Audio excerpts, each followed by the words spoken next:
On s'aperçoit que quand on a switché à chaque fois des éléments de langage, des éléments graphiques, des éléments de parcours d'apprentissage, en étant plus simple, plus jeune, avec des codes presque pris des réseaux sociaux, une petite vidéo teaser bien montée un peu à la Combini ou à la Brute, Ouais. ça fonctionne, ça fait venir. Et puis une fois qu'ils sont embarqués, ils y vont. Bonjour à tous, bienvenue dans ce nouvel épisode du Learning Club. Aujourd'hui, j'ai la chance de te recevoir, Cédric Laroyenne. Tu travailles chez EPSA, tu veux nous en dire plus puisque tu es le directeur talent et engagement, si je ne me trompe pas. Bienvenue dans ce Learning Club, Cédric. Merci. Alors, on est ensemble pendant 30 minutes et aujourd'hui, on va parler d'un sujet pas encore évoqué dans le Learning Club, la transfo d'une organisation très rapide, puisque tu veux nous en dire plus sur EPSA, mais c'est une entreprise qui ne cesse de grandir. Et la transfo, du coup, du plan de formation, la transfo des compétences, du mindset des salariés, de comment on les embarque dans tout ça. Ce sera le sujet d'aujourd'hui, mais peut-être pour commencer, nous en dire un petit peu plus sur toi, ce sera intéressant pour nos auditeurs, et sur EPSA, bien évidemment, qu'à mon avis, pas grand monde ne connaît dans ceux qui nous écoutent. C'est vrai. Donc, à toi la parole, c'est parti. Merci Clément pour l'invitation, je suis ravi d'être là. Le groupe EPSA, c'est un groupe assez particulier qui a un peu plus de 20 ans d'existence, qui a été créé par le fondateur qui est encore ici, encore présent et qui est toujours le président et qui est aux manettes, qui s'appelle Mathieu Gufflet. Et donc le groupe EPSA, historiquement, était une entreprise de conseil sur les achats indirects, sur des marchés de niche. Et puis, il y a maintenant 10 ans, un coup d'accélérateur a été donné pour une simple et bonne raison qui est, avec les tensions économiques qui s'opéraient, qui était comment une entreprise de conseil qui agit principalement sur les coûts de ses clients, de ses entreprises, comment on peut venir les optimiser. Mais pas uniquement sur les achats, sur toute ou une partie finalement de ses coûts internes. Et donc, une hyper-croissance s'est mise en route depuis maintenant un peu moins de 10 ans, puisque, grosso modo, on est passé de 300 à 3000 en 8 ans, et on va arriver quasiment à 5000 ou beaucoup plus dans les prochaines semaines et dans les prochains mois. Donc, une hyper-croissance qui s'est fait avec de la croissance organique, mais surtout avec de la croissance externe. Aujourd'hui, c'est quasiment plus de 40 entreprises qui ont rejoint le groupe sur les dernières années. Donc, on voit très bien le sujet arriver qui est comment, avec une manne plus importante de collaborateurs sur des métiers diversifiés dans différents pays, on arrive à les former. On est après tout une entreprise de conseil et de capital humain, donc c'est crucial pour nous de mettre la formation au cœur. Et, élément important, c'est que finalement l'entreprise a été franco-française. 90% des effectifs étaient en France à horizon 2020. Aujourd'hui, c'est 70% des effectifs qui se situent à l'international. Donc il y a les sujets d'interculturalité qui se posent aussi à nous et qui doivent être pris en compte dans la formation. Ok, donc tu as connu toutes les étapes, tu es arrivé vraiment au début de l'histoire ou juste après le lancement de cette Je suis arrivé en 2019 pour un job qui n'est absolument pas celui que j'ai aujourd'hui. C'est la question que j'allais te poser, tu as peut-être connu déjà différents jobs au sein de cette entreprise. Quand je suis arrivé en 2019, le mandat était très simple, qui est de te dire on est une entreprise qui fonctionne bien sur son marché et c'est le moment de redonner à la société et de travailler son modèle opératoire sur la partie RSE et développement durable. Donc, historiquement, je suis recruté uniquement pour travailler sur ce sujet-là et peut-être que comme toutes ces PME, ETI qui grandissent au fur et à mesure, surtout qui ont connu la période Covid, avec un rétrécissement entre guillemets des ressources, on s'est dit comment on peut aller plus loin dans la structuration de nos fonctions corporate et donc, progressivement, la RSE, sur cette base et cette conviction que on est une boîte d'entreprise, on est une boîte de capital humain, une boîte de service, donc c'est notre premier asset, les hommes et les femmes qui composent le groupe. Comment on travaille sur leur performance. Et donc on a poussé le département RSE pour qu'ensuite on puisse intégrer des sujets de communication interne, des sujets de formation, de développement RH. Et donc en 2002, on a fait ce pari que je trouve assez inédit, assez fou, qui est de se dire on va prendre une grande partie des fonctions non régaliennes corporate, donc la communication, les RH, la RSE, un bout du digital, l'innovation, et on va en faire une direction qu'on a appelée une direction talent et engagement, pour finalement décloisonner les sujets, décloisonner les budgets. On sait que dans toutes les entreprises, à la fin de chaque année, c'est la guerre de dire qui a consommé ou pas son budget sur les RH, la com, la RSE, etc. Là, l'avantage, c'est que j'ai un budget pour faire de mon bilan carbone à mon plan de formation, jusqu'à mon recrutement, en passant par ma communication et mon événementiel. Donc ça permet d'aligner toute une équipe vers une ambition commune qui est comment est-ce qu'on a un capital humain fort, avec une employabilité, une signature de formation qui est assez forte pour une entreprise comme la nôtre. Alors j'imagine en t'écoutant que le modèle est très mouvant et on va rentrer dans le cœur du sujet, comment la transfo de l'organisation a été accompagnée, j'imagine, d'une transfo de la formation. Ouais. Comment on forme différentes équipes dans différents pays sur différentes compétences qui sont peut-être pas les mêmes en plus dans votre industrie, selon les Mmh. localisations des équipes. C'est quoi l'historique ou de quoi tu pars quand tu étais 300 à ce qu'est aujourd'hui EPSA avec 3000 collaborateurs? Déjà, c'était un premier pari, puisque quand on est aujourd'hui 3000, la grande majorité des entreprises qui composent le groupe, c'était plutôt des acquisitions et pas encore des fusions. La grande majorité des entreprises font 30, 40 collaborateurs. J'en ai quelques-unes qui dépassent les 100, 150, Ok. mais sinon la grande majorité sont en dessous de la centaine. Donc on le sait, des entreprises de plus petite taille sont parfois moins bien équipées pour des questions aussi de budget sur le sujet de la formation. Et donc, en 2022, on a pris le pari de dire, finalement, l'intérêt et l'avantage d'être sous une même coupole, qui est le groupe EPSA, c'est justement d'avoir une synergie et d'avoir une capacité d'aller ensemble et collectivement vers un sujet. Et on a mis le sujet de la formation sur le devant. Avant, on n'était pas équipé en termes de e-learning, on n'avait pas de LMS, on n'avait absolument pas d'ailleurs de stratégie de formation unifiée au sein du groupe. Et en 2022, on a fait le pari de dire, puisqu'on a des collaborateurs qui ont 32 ans de moyenne d'âge, qui ne se situent plus que à Paris et en France, mais dans plein d'autres pays, il faut qu'on trouve le bon levier, le bon moyen pour réussir à faire monter en compétence toute une partie de nos collaborateurs. Et donc, on s'est dit, on va créer un campus digital de learning et de knowledge. Donc, on a aujourd'hui cette plateforme qui s'appelle EPSA Campus, qui est à la fois notre intranet et notre LMS.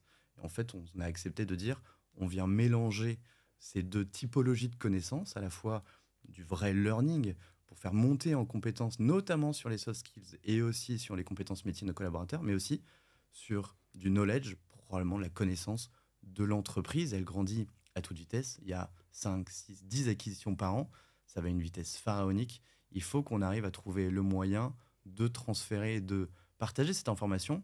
Et le levier digital était le plus important. Et vous utilisez quoi comme outil? SharePoint Non, pour l'entraînement? on a fait le choix. On est parti avec un partenaire qui s'appelle Cross Knowledge, qui est D'accord. encore aujourd'hui notre partenaire Qui technologique. fait aussi la base de enfin, de knowledge dont tu parlais, en Exactement. plus de la formation. Ouais, exactement. Et sachant qu'à l'époque, on n'était absolument pas sachant sur le sujet. Aucune des entreprises n'avait un LMS ou une politique de formation à l'échelle d'un groupe ou à l'échelle de centaines ou de milliers de personnes. Donc on a appris en marchant avec eux, on a co-construit cette plateforme en mettant nos utilisateurs et donc nos salariés sur le devant en disant, vous voulez quoi? Et c'est quoi l'expérience que vous voulez? Et c'est quoi finalement le chemin apprenant que vous souhaitez? Vous qui avez moins de 30 ans pour la grande majorité, du coup de se dire, bah, apprenez-nous et on va apprendre de vous et on va construire quelque chose qui nous Et ressemble. ils t'ont dit, il nous faut une plateforme de Et ils formation. nous ont dit, il nous faut un truc digital. Le truc, on a décidé que ça allait être une plateforme et on allait mettre un certain nombre de contenus. Mais un exemple assez révélateur, c'est que, on en parlera tout à l'heure sur la question des langues.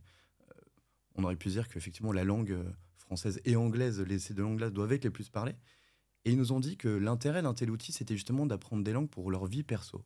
Et on s'est dit, c'est intéressant, puisque demain, si on souhaite voyager dans un autre pays, et moi j'ai eu le cas avec quelques collaborateurs et collaboratrices qui voulaient partir notamment en Asie, ils voulaient avoir le B.A.B.A. pour parler mandarin ou japonais. Et donc on s'est dit, bah ok, on accepte de dire que cette plateforme-là, elle est aussi une plateforme de développement de compétences professionnelles, évidemment. Mais le personnel aide à faire Bah revenir de manière exactement, récurrente. Ouais. exactement. Et finalement, on s'est dit comment on génère du trafic pour que notre collaborateur ait cette curiosité d'aller sur la plateforme. Et puis, on n'a pas une culture d'entreprise apprenante, on a une culture d'entreprise entrepreneuriale. Donc, on fait nous-mêmes les choses. Donc pas le temps de se former, enfin, la première réflexion, ça doit être ça. Exactement. Voilà. Et on a une entreprise de conseil. Donc, je ne dis pas que les entreprises de conseil n'aiment pas se faire conseiller eux-mêmes. Ouais. Et c'est notre métier. Donc c'est vrai qu'il y avait cette double enjeu qui était, enfin ce triple enjeu qui est une culture d'entreprise qui est entrepreneuriale et pas apprenante. C'est pas incompatible, mais il faut changer l'état d'esprit. Euh, une population qui a moins de 30 ans, donc grosso modo, de moyen âge, enfin 32 ans, mais pour une grande majorité, les publics qu'on voulait cibler avaient moins de 30 ans. Donc il faut qu'on aille récupérer les bons codes de formation et de learning. Et puis ensuite se dire, une fois qu'ils y sont, qu'on les a captés sur cette plateforme, comment est-ce qu'on arrive à faire en sorte que par leur curiosité, ils arrivent finalement à se former sur tout un panel de compétences et notamment de soft skills. Et est-ce que, j'imagine que oui, mais tu te fixes des objectifs de nombre d'heures de Hmm. formation délivrées et de récurrence de connexion? Ou c'est quelque chose que vous laissez vraiment libre accès et c'est aussi un bénéfice pour le salarié? Alors, c'était graduel, puisqu'encore une fois, on ne connaissait pas le sujet. Et moi, je ne suis pas DRH de formation, j'ai jamais piloté un sujet de formation avant 2022. Donc, la première année, on s'est dit déjà, on veut voir le taux de fréquentation de la plateforme. C'est-à-dire, De est-ce manière qu'on se trouve naturelle, exclusivement. exactement. Ouais. Et on s'est aperçu que ça a énormément fonctionné. Quand je dis énormément, le chiffre est très transparent, hein. On est passé de moins d'une heure de formation habituelle dans les entités qu'on a en France ou ailleurs à quasiment 5h30. Donc on s'est dit, ça fonctionne. Et là, effectivement, on rentre de fil en aiguille sur des données, des critères, des indicateurs de réussite un peu plus précis. C'est-à-dire qu'on s'aperçoit qu'ils viennent consommer une partie d'un contenu de formation, mais pas jusqu'au bout. Ils consomment 60, 75, Ouais, 80%. c'est une grande tendance de pas consommer, mais pour autant Exactement. apprendre quand même à un moment. Exactement. Ouais. Et donc c'est là où on s'est dit, on s'est remis en question en disant, est-ce qu'on a les bons formats? Pourquoi est-ce qu'ils vont pas jusqu'au bout? Et puis, ce qu'on essaie de mesurer aujourd'hui, mais qui finalement est une somme de plein de choses et pas que de la formation, puisque je pense que le rôle du manager a aussi une place prépondérante, c'est est-ce que vraiment ça joue sur son employabilité? Est-ce que de regarder un e-learning de 45 minutes sur prendre la parole, par exemple, est-ce qu'il sait vraiment prendre la parole au bout de 45 minutes? Je sais pas, j'ai mon idée, mais probablement que c'est une somme d'accompagnement, de coaching, de formation qui permettra ensuite de dire que réellement on a eu un impact sur le collaborateur sur ce sujet-là, mais comme sur plein d'autres. Et en termes de communication autour de cette plateforme, vous avez instauré des temps dédiés à la formation, Mm. vous mettez ça en face des demandes au moment des entretiens Ouais. annuels, comment ça se passe? On l'a organisé de plusieurs manières. Le premier qui était déjà, et je crois que c'est un pari qui, en tout cas c'est une des clés de la réussite, qui est de l'intégrer dans le quotidien des RH. C'est-à-dire qu'on vient à la fois digitaliser une partie de la fonction RH, la partie formation, euh, et puis on vient aussi donner, ce que je disais, cette culture apprenant. Donc en termes de com, on a fait en sorte que ce soit porté par la fonction RH, mais pas que, par aussi les managers. Donc il a fallu d'abord montrer aux managers l'intérêt de la plateforme. Et un élément qui était, que je peux partager, qui était assez intéressant, j'ai eu une première levée de bouclier de managers qui m'ont dit, oui, mais est-ce qu'on peut limiter le temps passé par Classique, ces classique. personnes-là sur la plateforme? Parce que moi, j'ai besoin qu'ils travaillent. Ah ouais, mais en fait, on n'est pas sur le même référentiel qui est du temps passé à se former.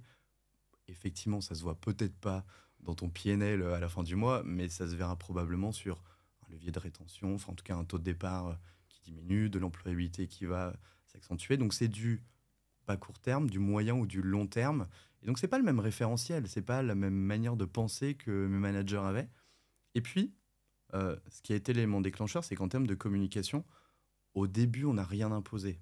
On a voulu ça comme une sorte de Netflix de la formation, grosso modo, c'était de se dire viens comme tu es, consomme ce que tu veux et repars avec ce qui te paraît pertinent.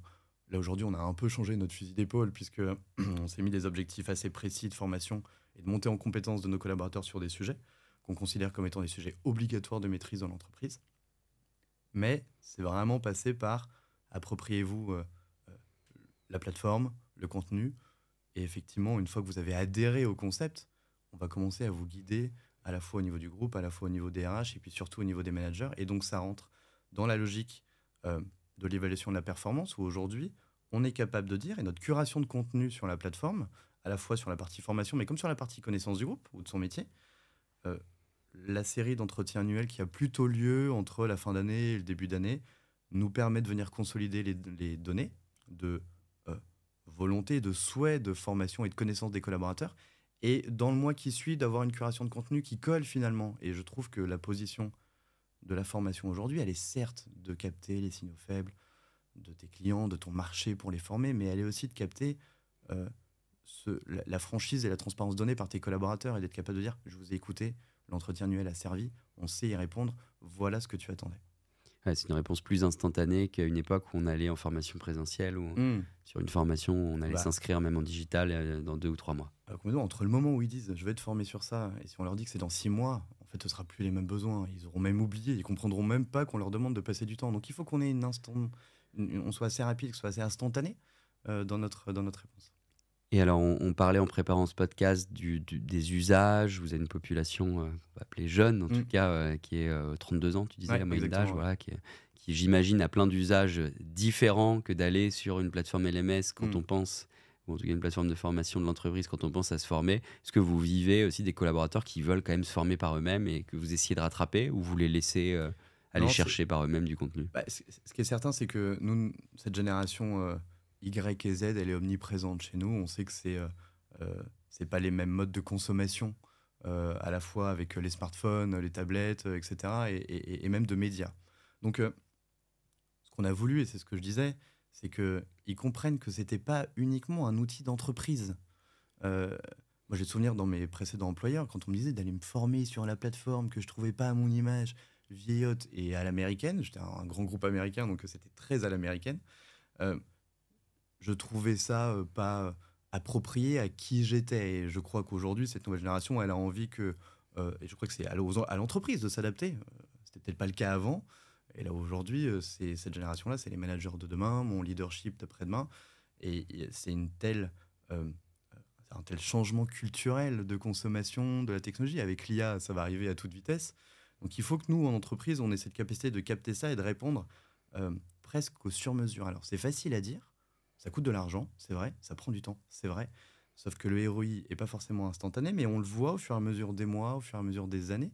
Maintenant, on a le recul, on a quasiment 3 ans de recul sur le sujet. On s'aperçoit que quand on a switché à chaque fois des éléments de langage, des éléments graphiques, des éléments de parcours d'apprentissage, en étant plus simple, plus jeune, avec des codes presque pris des réseaux sociaux, une petite vidéo teaser bien montée un peu à la Combini ou à la Brute, Ouais. bah, ça fonctionne, ça fait venir. Et puis une fois qu'ils sont embarqués, ils y vont. Ouais, je vois très bien le sujet et j'imagine que du coup, ça leur évite d'aller chercher du contenu Ouais. sur Google, sur YouTube, Alors, sur TikTok. même, même si je pense que de toute façon, ils le feront quand même, et il faut accepter ça. Mais d'ailleurs, ça sur d'autres sujets. Un autre sujet que j'ai dans mon périmètre, qui est effectivement l'engagement des collaborateurs sur les sujets de causes sociétales, sociales ou environnementales. Il faut accepter qu'aujourd'hui, des collaborateurs souhaitent s'engager avec des structures associatives en dehors du monde professionnel. Et c'est OK. Donc il faut aussi accepter qu'aujourd'hui, ces générations-là ont envie de se former autrement et ailleurs. Simplement, je crois qu'il faut rappeler que l'entreprise, c'est aussi un cadre lié à des métiers qui nous permet d'être performants et donc d'avoir de quoi payer un salaire à la fin du mois. Hein, c'est ni plus ni moins. Et donc, on agit dans un cadre qui est quand même assez normé, assez précis, même si, il peut être polymorphe. Mais il faut accepter qu'ils puissent se former ailleurs sur d'autres sujets. En tout cas, ceux qui nous paraissent les plus cruciaux et fondamentaux pour la continuité de notre activité, ça, il faut que ça s'opère chez nous. Ouais. Il y a des pays qui se forment plus que d'autres. Il y a des pays qui ont une culture d'apprentissage différente que la nôtre. Je sais pas si On dit souvent que la France a déjà beaucoup de choses, même en termes de Ouais, formation. Ils se forment en général moins que d'autres pays. C'est vrai exactement. aussi? Ouais, on le voit. Les États-Unis ont cette culture de l'apprentissage que je découvre chaque jour, du coaching, du partage, qui est assez différent en France. Je trouve que le sujet de la formation en France est encore assez poussiéreux quand même. On a un peu du mal à le Et bouger. c'est vrai qu'en France, on a cette image de la formation. J'y vais quand même à reculons. C'est Hmm, imposé par l'entreprise. Là où c'est pas le exactement. cas, je pense, dans notre pays. Exactement. Et puis on parle beaucoup, quand on parle de formation, on parle d'OPCO, on parle de budget, etc. Et c'est dommage que parfois on en parle beaucoup trop et que, même si j'en suis très conscient de la nécessité des budgets, de la maîtrise des budgets, hein, c'est mon quotidien, euh, je crois que ça doit faire partie des sujets où, encore plus, encore une fois, quand on est une entreprise de service, de capital humain et de conseil, le sujet de la formation est un sujet, oui, corrélé à un budget, mais c'est pas le sujet du collaborateur. Quand on lui dit, tu peux aller sur cette plateforme parce que ça ne touche pas à ton CPF ou autre, oui, mais en fait, ça doit pas être son sujet. Ça doit faire partie de la promesse employeur de dire, nous, on considère que dans notre entreprise, il y a des sujets qui sont obligatoires pour nos collaborateurs. Il y a des sujets d'éthique, de diversité, d'inclusion et de formation. Et je ne dis pas que c'est open budget, mais C'est de l'investissement. c'est de l'investissement. Et je te l'ai dit tout à l'heure, Clément, je suis dans une culture très entrepreneuriale. Donc, de passer d'un switch en disant, on va pas forcément se former, on va plutôt le faire par nous-mêmes, de l'apprentissage terrain, et je trouve que c'est nécessaire, il le faut, hein, la pratique évidemment, euh, mais d'être capable de dire, bah, on va faire un petit switch, puis on va commencer à mettre des budgets sur des choses qui n'ont pas un ROI instantané, mais à 1 an, enfin à 2 ans, c'est plus complexe. Et ça, on a réussi à le mesurer. C'est-à-dire que on a demandé déjà aux collaborateurs qui partaient naturellement quels étaient les points forts et les points faibles. Et est-ce qu'ils partaient parce qu'il y avait un point faible qu'on n'avait pas réglé. Ça, on l'a mesuré à partir de 2021. Et la formation était un vrai sujet. Les scores étaient pas bons, en tout cas étaient inférieurs à ce qu'on aurait aimé. Il y avait des personnes qui partaient en disant, je suis pas assez formé et je vais aller chez un de vos concurrents parce qu'il va me former. Et aujourd'hui, on a cette génération-là qui a ce sentiment d'appartenance à l'entreprise qui est beaucoup plus faible que nos aînés ou peut-être même que nous. Et donc, ils viennent consommer quelque chose chez nous. Et ça, il faut l'accepter. Il faut accepter qu'un collaborateur soit là pour 3 ans et pas pour 20 ans. Donc, il faut accepter que si on veut vraiment l'avoir avec un niveau de performance assez haut pendant 3 ans, eh bien, qu'il consomme ce qu'on lui donne. Et peut-être que dans 3 ans ou dans 5 ans, il partira, mais durant cette période-là, il faut lui donner un maximum de clés pour qu'il soit bon, parce qu'on sait qu'il va falloir être sur une transformation très rapide pour qu'il ait un niveau de performance assez haut tout de suite, parce qu'il ne sera pas là pendant 20 ans et que l'onboarding doit se faire beaucoup plus rapidement. Ok. Transfo par Mm. l'internationalisation, c'est aussi un sujet. C'est, je l'imagine, quelque chose de très compliqué. Alors pour certains à vivre, pour d'autres parler des nouvelles langues. On en parlait Mm. justement tout à l'heure. Qu'est-ce que tu peux nous raconter à ce sujet? Vous formez aux langues. Alors tu l'as dit aussi, même à titre Mm. perso, on peut aller se former aux langues. Comment ça marche quand je suis collaborateur Mm. EPSA? C'est un... Est-ce C'était... qu'on est-ce qu'on oblige à former anglais, à former Alors, en anglais? non. Enfin, Non. non. Oui et Oui, non. oui et non. La réalité, c'est que les métiers aujourd'hui du groupe EPSA, il y en a énormément qui sont des métiers domestiques et réglementaires. On a par exemple des filiales qui conseillent sur du financement d'innovation ou qui travaillent sur l'optimisation des charges fiscales et sociales. Donc j'ai des ultra experts des arrêts maladie, des experts du crédit impôt recherche. C'est très réglementaire, c'est très législatif, donc c'est très propre au pays. Euh, Ils n'ont pas pour vocation à travailler le même sujet ailleurs. C'est pas les mêmes codes, c'est pas le même code du travail, c'est pas le même, c'est pas la même logique. Donc j'ai des collaborateurs qui ne parlent pas anglais et ne veulent pas parler anglais. Et d'ailleurs, comme on s'est construit par croissance externe, quand ils rentrent dans une entreprise de 40 personnes qui est sur un marché franco-français, et quand on leur dit maintenant ton entreprise est intégrée au groupe EPSA, qui est un groupe maintenant international, on est présent dans une trentaine de pays, il va falloir que tu parles anglais. Je vais jouer en fait sur une diminution de sa performance. Il n'en a pas envie, il n'est pas rentré dans cette entreprise à ce moment-là pour ça. Donc, ce qu'on s'est dit, c'est que déjà, il y avait un premier sujet qui était d'aller trouver une langue commune de compréhension de la base de ce que c'est. Bon, on a commencé à le faire. On a vu qu'on ne pouvait pas forcer les gens à vouloir parler anglais. Donc, on s'est dit déjà deux principes. Le premier qui est, on va essayer de leur parler dans leur langue natale. C'est déjà un premier truc. Donc, notre prérequis quand on a lancé EPSA Campus, c'était de dire, c'est pas une plateforme en anglais, c'est une plateforme en français, en néerlandais, en allemand, en italien, en espagnol, etc. Et ensuite, on s'est dit effectivement l'anglais va devenir et devient dans un groupe de 3000 aujourd'hui personnes et plus demain la langue de communication universelle, mais on n'a rien obligé aujourd'hui. On l'a obligé pour le top leadership, c'est normal, c'est une question même de survie. Donc sur les langues, c'était important. Et sur l'internationalisation, en fait, on pourrait imaginer qu'aujourd'hui, en ayant fait toutes ces acquisitions-là et en constituant ce groupe-là, on n'ait pas vocation à les faire travailler ensemble. Et nous, on est plutôt convaincus de l'inverse, qui est le partage des savoirs, la richesse culturelle, l'interculturalité. Elle doit être prise en compte parce que nos clients deviennent de plus en plus internationaux. Le monde se mondialise et s'internationalise. Donc là-dessus, on a effectivement tout un programme dédié. Je l'ai dit, notre leadership se forme effectivement en anglais, mais surtout, on va essayer d'aller faire, et je l'ai redit tout à l'heure, du sur-mesure sur les typologies de formation et sur finalement la question des langues aussi, de se dire quelle est votre langue principale. Je donne un exemple là-dessus. Mes Allemands, je ne vais pas les obliger à parler français. Bien sûr. Mes Allemands aujourd'hui, ils se développent dans plutôt les pays de l'Est. Donc en fait, je préfère qu'ils apprennent une langue qui va leur servir pour être meilleurs dans leur business, plutôt que de parler français parce qu'on est un groupe français. Et je préfère qu'ils parlent slovaque, roumain ou polonais plutôt qu'absolument anglais. Donc, c'est des priorisations qui sont faites aussi au regard proprement du business et de l'orientation de la croissance qui doit être faite. Le sujet des langues est assez particulier quand même, mais c'est assez passionnant à les prendre en compte et finalement de se dire n'obligeons pas tout le monde à parler anglais, mais regardons là où il trouvera l'intérêt parce que sa capacité d'apprentissage sera meilleure. Donc du coup, vous mettez à disposition plateforme de formation en Exactement. langue et à chacun soit de se voir attribuer, Ouais. comme tu le disais, au leadership, Exactement. une formation, soit de demander une Ouais. formation en disant tiens, ça m'intéresse. On a fait une erreur, je ne sais pas si on peut dire que c'est une erreur. En tout cas, on a eu un apprentissage en test and learn. En France, en 2023, on a imposé à chacun des collaborateurs de faire un test de niveau en anglais. Ça nous a permis d'avoir une superbe cartographie. Et on s'est dit, ceux qui parlent anglais sont ceux qu'on pourra mettre sur des projets internationaux. Et en fait, là où on s'est trompé, c'est qu'une personne qui parle anglais n'a pas forcément envie de travailler sur un projet international.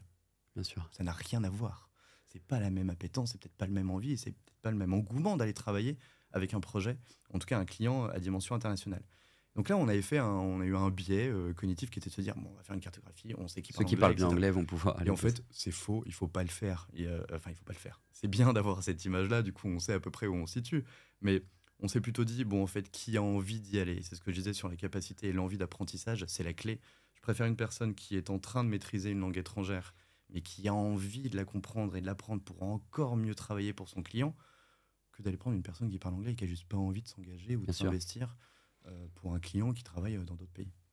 Merci pour tout ce que tu nous as partagé. On va passer au Fast and Curious. Ouais. Cédric, la première question du Fast and Curious. Pour ceux qui nous écoutent pour la première fois, 6 questions, 6 réponses les plus directes possibles de ton côté. Et la première question, c'est le futur de la formation en un mot. Interactif. Interactive. On l'avait encore jamais eu, Ouais. interactive. Donc, On va être obligé. La formation ultra descendante ne marchera plus. un outil de formation à nous partager. Flex, on vient de signer ensemble. Donc, Merci Cédric. sans être obligé de le dire. Mais les formats que vous proposez sont dans cette ère du temps qu'on a chez nous avec cette génération présente dans les effectifs EPSA. Merci de la mention. Un livre ou un podcast que tu recommandes, que tu as écouté ou lu récemment? Un livre qui est l'antidote de la performance, qui est intéressant dans un monde où on prône que la performance. Il y a probablement un curseur à mettre à un autre niveau sur ce mot performance. Et donc, c'est pas inintéressant quand nous, notre baseline est d'être producteur de performance durable. Pas mal. On mettra le livre en commentaire du podcast. Un blog, un site ou un influenceur qui t'inspire, que tu suis, que tu lis? Je suis beaucoup l'Esprit Critique, qui est une chaîne YouTube et qui permet de prendre du recul sur ses propres opinions et qui permet justement de développer, et je trouve que c'est important, on devrait même, et j'invite même Netflix à le faire au niveau des écoles, de développer cet esprit critique. On est dans un monde qui se tend, avec des idées qui deviennent parfois de plus en plus extrêmes, de se faire sa propre opinion sans réelle influence, et d'avoir cette capacité-là. Je crois que l'esprit critique est important, et donc il y a cette chaîne YouTube qui est formidable. Et, Qui diffuse régulièrement des nouvelles vidéos. Exactement, Ok. sur les sujets de société. Très intéressant. Qu'est-ce qui fait que tu as envie de te lever chaque matin, Cédric? Je considère que j'ai pas 3000 salariés chez EPSA, mais j'ai 3000 citoyens. Et donc finalement, en acceptant d'avoir un taux de départ normal et usuel pour une entreprise de conseil, qui est de dire c'est quoi l'impact sur un temps duré, sur une durée limitée auprès de ses collaborateurs, et par extension, plus tu vas les former, plus tu vas les sensibiliser au monde de demain, plus finalement par effet de contagion, on arrivera à un monde plus durable et plus vivable que ce qui parfois prend... Parce que parfois, là, certains de nos décideurs prennent comme décision encore récemment.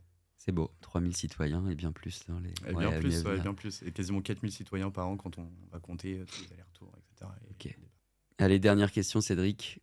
Qui est-ce que tu nous recommanderais d'inviter dans ce Learning Club qu'on n'a pas encore eu ou reçu? Patrick Benamar, VP Learning de chez Renault. Ok, et bah Patrick, qu'on connaît un petit peu chez Headflex et qu'on invitera à venir nous raconter tout ce qu'il a mis en place chez Renault. Merci Cédric pour Merci, ces Clément. 30 minutes ensemble. C'était hyper inspirant. Si on veut poursuivre les échanges avec toi, j'imagine qu'on peut, comme beaucoup, te contacter sur LinkedIn, Bien sûr, principalement. plaisir. Ouais. Voilà. En tout cas, merci, plein de beaux challenges qui t'attendent. Une entreprise qui se transforme, c'était l'objet de ce podcast. Donc j'imagine que peut-être que dans un an, tu pourras revenir dans ce podcast nous raconter les nouveautés que tu as mises en avec place. plaisir. En tout cas, merci Cédric, merci à tous de nous avoir écoutés pour ce nouvel épisode du Learning Club.